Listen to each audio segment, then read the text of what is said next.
తెలంగాణ రాష్ట్ర ప్రభుత్వం అన్నదాతలకైతే రైతు భరోసా విషయంలోనైతే ఒక భారీ శుభవార్త చెప్పినటువంటి విషయం మనందరికీ తెలిసిందే కదా.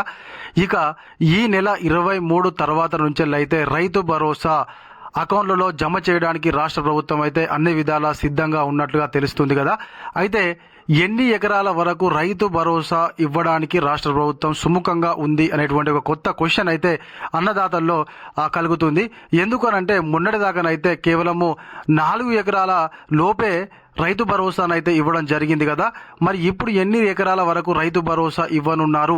మరి మొన్న ముఖ్యమంత్రి గారు మాట్లాడినటువంటి మాటల ప్రకారం రాష్ట్ర ప్రభుత్వం అయితే ఖజానా ఖాళీ అయ్యింది, ఎక్కడ కూడా డబ్బులు అయితే పుట్టడం లేదు అనేటువంటి విషయాన్ని అయితే ముఖ్యమంత్రి గారు చెప్పారు కదా.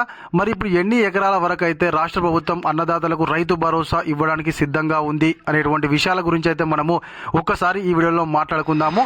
ఎవరైనా కొత్తగా మన వీడియో చూస్తున్నట్లయితే సబ్స్క్రైబ్ చేసుకోకపోతే వెంటనే సబ్స్క్రైబ్ చేసుకుని పక్కన గంట సింబల్ అయితే నొక్కండి.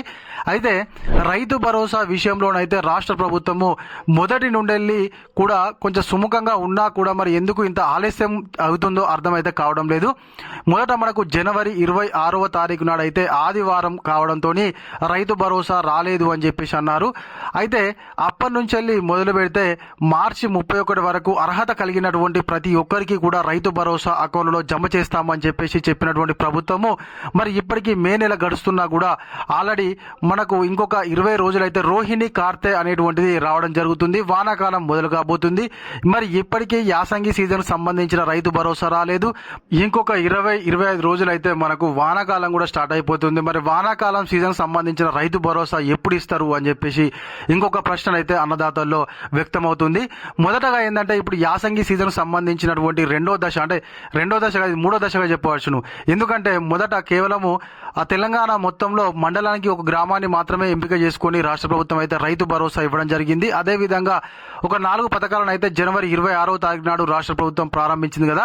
ఆ 4 పథకాలను అయితే కేవలం మండలానికి ఒక గ్రామాన్ని ఎంపిక చేసుకొని ఆ గ్రామంలో మాత్రమే 4 పథకాలను అయితే ఇంప్లిమెంటేషన్ చేశారు. ఆ తర్వాతకైతే మళ్ళీ 2 ఎకరాలు 3 ఎకరాలు అట్లా ఇవ్వడం జరిగింది. మరి ఇప్పటి వరకు కేవలం 4 ఎకరాల లోపు మాత్రమే ఇవ్వడం జరిగింది. మరి ఇప్పుడు ఎన్ని ఎకరాల వరకు రైతు భరోసా ఇవ్వడానికి రాష్ట్ర ప్రభుత్వం సిద్ధంగా ఉంది అనేటువంటి ప్రశ్నకైతే 10 ఎకరాల లోపు రాష్ట్ర ప్రభుత్వం అయితే రైతు భరోసా ఇవ్వడానికి సిద్ధంగా ఉన్నట్లుగానైతే సంకేతాలు వినిపిస్తున్నాయి. మరి ఇంకా దాని మీదనైతే స్పష్టత చెప్పాల్సినటువంటి బాధ్యత వ్యవసాయ శాఖ మంత్రి గారి మీద అయితే ఉంది. మరి ప్రతిసారి అయితే వాళ్ళు చెప్పేది ఏంది, ప్రతి గుంటకు కూడా మేము రైతు భరోసా ఇస్తామని చెప్పేసి చెప్తున్నారు. కానీ అది మాటల వరకే పరిమితం అవుతుంది, కానీ కింది స్థాయిలోనైతే ఆశించినంతగానైతే రావడం లేదు. అయితే ఇంకొకటి ఏంటంటే వాళ్ళు పెట్టినటువంటిది కేవలం పండించినటువంటి భూమికి, ఏదైతే సాగు చేస్తున్నటువంటి భూమికి మాత్రమే మేము రైతు భరోసా ఇస్తామని చెప్పేసి అన్నారు. సరే, అలాగైనా మంచిదే అని చెప్పేసి అనుకున్నాము.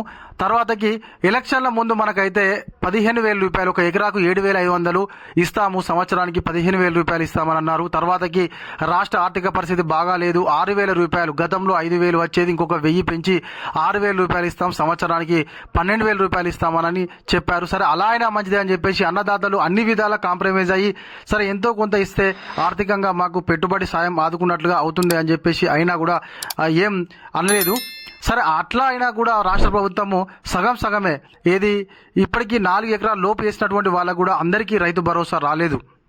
కాబట్టి రాష్ట్ర ప్రభుత్వం ఏమున్నా ఏదైనా సాంకేతిక కారణాలనో లేకుంటే అది కరెక్ట్ లేదు ఇది కరెక్ట్ లేదని చెప్పేసి చెప్తుంది.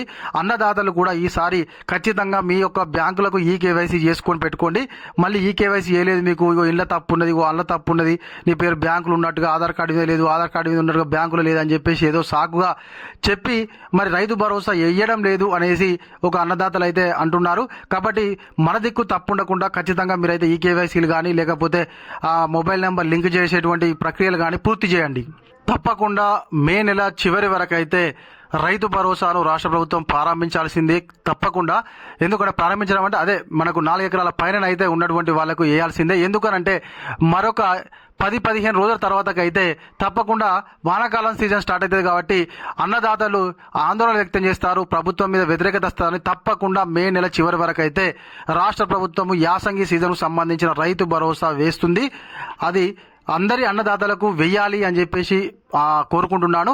కాబట్టి తప్పకుండా రాష్ట్ర ప్రభుత్వం అయితే యాసంగి సీజన్ సంబంధించిన రైతు భరోసా వేయడంతో పాటుగా వెంటనే జూన్లోనే ఖచ్చితంగా వానాకాలం సీజన్ సంబంధించిన రైతు భరోసాను కూడా వేస్తేనే, రైతు భరోసా అంటే పంట మొదలు పెట్టడానికి ముందు ఇచ్చితే అన్నదాతలకు ఏదైనా ఎరువులకు కానీ విత్తనాలకు కానీ యూజ్ అవుతుంది అని చెప్పేసి ప్రారంభించబడిన పథకమే మనకు రైతు బంధు.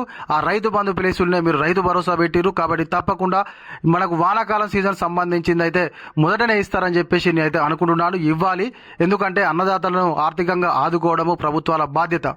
కాబట్టి తప్పకుండా రాష్ట్ర ప్రభుత్వం అయితే అన్నదాతల పక్షాన నిర్ణయం తీసుకుంటుంది అని చెప్పి నేనైతే కోరుకుంటున్నాను. ఇది కాబట్టి మన వీడియో. ఈ వీడియో కనుక మీకు నచ్చినట్లయితే ఖచ్చితంగా ఒక లైక్ చేయండి, కామెంట్ చేయండి.